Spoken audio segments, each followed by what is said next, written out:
अऊज़ु बिल्लाहि मिनश्शैतानिर्रजीम बिस्मिल्लाहिर्रहमानिर्रहीम। I for इस्लाम देखने और सुनने वाले सब मुअज़्ज़ज़ सामीन को मोहब्बतों भरा सलाम। दोस्तों, रसूल अल्लाह सल्लल्लाहु अलैहि वसल्लम आमुल फील में पैदा हुए, यानी हाथियों वाले साल में। इस साल को हाथियों वाला साल इसलिए कहा जाता है कि अब्रहा ने हाथियों के साथ मक्का मुकर्रमा पर चढ़ाई की थी। आपकी पैदाइश इस वाक़े के कुछ ही दिन बाद हुई थी। वाक़या कुछ इस तरह है कि अब्रहा यमन का ईसाई हाकिम था। हज के दिनों में उसने देखा कि लोग बैतुल्लाह का हज करने जाते हैं। उसने अपने लोगों से पूछा, ये लोग कहाँ जाते हैं? उसे जवाब मिला, बैतुल्लाह का हज करने के लिए मक्का जाते हैं। उसने पूछा, बैतुल्लाह किस चीज़ का बना है? उसे बताया गया कि बैतुल्लाह पत्थरों का है। उसने पूछा, उसका लिबास कैसा है? बताया गया, हमारे यहाँ से जो धारीदार कपड़ा जाता है, इससे उसकी पोशाक तैयार होती है। अब्रहा ईसाई था। सारी बात सुनकर उसने कहा कि मसीह की कसम, मैं तुम लोगों के लिए इससे बेहतर घर तामीर करूंगा। इस तरह उसने सुर्ख, सफ़ेद, जर्द और स्याह पत्थरों से एक घर बनवाया। सोने और चांदी से उसको मुज़य्यन किया। उसमें कई दरवाजे रखवाए, उसमें सोने के पतरे जुड़वाए, उसके दरमियान में जवाहर लगवाए। उस मकान में एक बड़ा सा याकूत लगवाया, पर्दे लगवाए, वहां खुशबुएं सुलगाने का इंतजाम किया। उसकी दीवारों पर इस कदर मुश्क मला जाता था कि वो स्याह रंग की हो गई। यहां तक कि जवाहरात भी नजर नहीं आते थे। फिर लोगों से कहा, अब तुम लोगों को बैतुल्लाह का हज करने के लिए मक्का जाने की ज़रूरत नहीं। मैंने यही तुम्हारे लिए बैतुल्लाह बनवा दिया है, लिहाजा अब तुम इसका तवाफ करो। इस तरह कुछ कबाइल कई साल तक इसका हज करते रहे, इसमें एतकाफ करते रहे, हज वाले मनासिक भी यहीं अदा करते रहे। अरब के एक शख्स नुफैल खशमी से ये बात बर्दाश्त ना हो सकी। वो एक मसनूई खाना काबा के खिलाफ दिल ही दिल में कुटता रहा। आखिर उसने दिल में ठान ली कि वो अब्रहा की इस इमारत को गंदा करके छोड़ेगा। फिर एक रात उसने चोरी छुपे बहुत सी गंदगी इसमें डाल दी। अब्रहा को मालूम हुआ तो सख्त गजबनाक हुआ। कहने लगा, ये कार्रवाई किसी अरब ने अपने काबा के लिए की है। मैं उसे गिरा दूंगा और उसका एक एक पत्थर तोड़ दूंगा। उसने शाम और हबशा को ये तफसीलात लिखी। उससे दरख्वास्त की कि वो अपना हाथी भेज दे। उस हाथी का नाम महमूद था।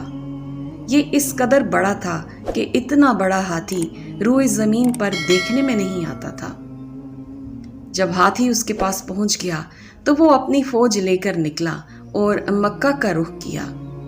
ये लश्कर जब मक्का के कुर्बो जवार में पहुंचा तो अब्रहा ने फौज को हुक्म दिया कि उन लोगों के जानवरों को लूट लिया जाए। उसके हुक्म पर फौजियों ने जानवर पकड़ लिए। इनमें अब्दुल मुत्तलिब के ऊंट भी थे। जब अब्रहा के लश्कर के आने का पता चला तो अब्दुल मुत्तलिब, जो उस वक्त मक्का के सरदार थे, वो हिरा पहाड़ पर चढ़ गए। उनके साथ उनके कुछ दोस्त भी थे। उन्होंने अल्लाह से दरख्वास्त की, ए अल्लाह, इंसान अपने सामान की हिफाजत करता है, तू अपने सामान की हिफाजत कर। उधर से अब्रहा अपना लश्कर लेकर आगे बढ़ा। वो खुद हाथी पर सवार लश्कर के दरमियान मौजूद था। ऐसे में उसके हाथी ने आगे बढ़ने से इनकार कर दिया। वो जमीन पर बैठ गया। हाथीबानों ने उसे उठाने की कोशिश की, लेकिन वो ना उठा। उन्होंने उसके सर पर ज़रबें लगाईं। कुछ सोचकर उन्होंने उसका रुख यमन की तरफ किया तो वो फौरन उस तरफ चलने लगा। उसका रुख फिर मक्का की तरफ किया तो वो फिर रुक गया। हाथीबानों ने ये तजर्बा बार बार किया।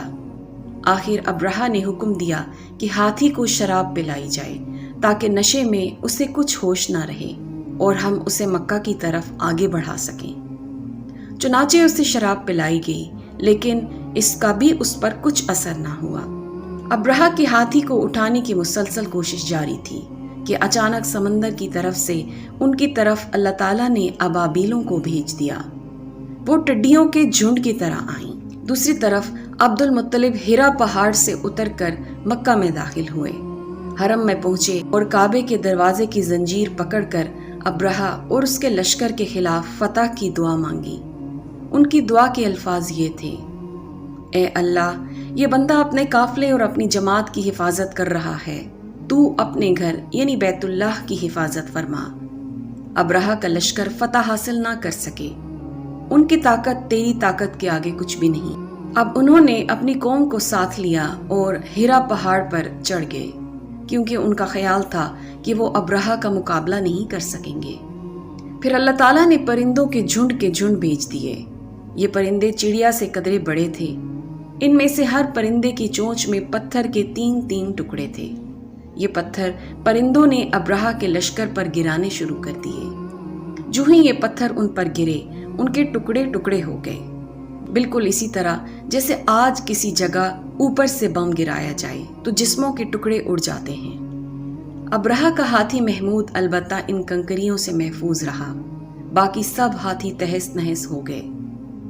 ये हाथी 13 अदद थे, सब के सब खाए हुए बुस के मानंद हो गए, जैसे कि अल्लाह ताला ने सूरह फील में इरशाद भी फरमाया।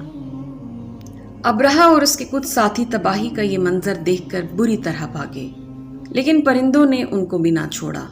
अब्रहा के बारे में अहादीस की कुतब में लिखा है कि उसके जिस्म का एक एक उज़्व अलग होकर गिरता चला गया, यानी वो भाग रहा था और उसके जिस्म का एक एक हिस्सा अलग होकर गिर रहा था।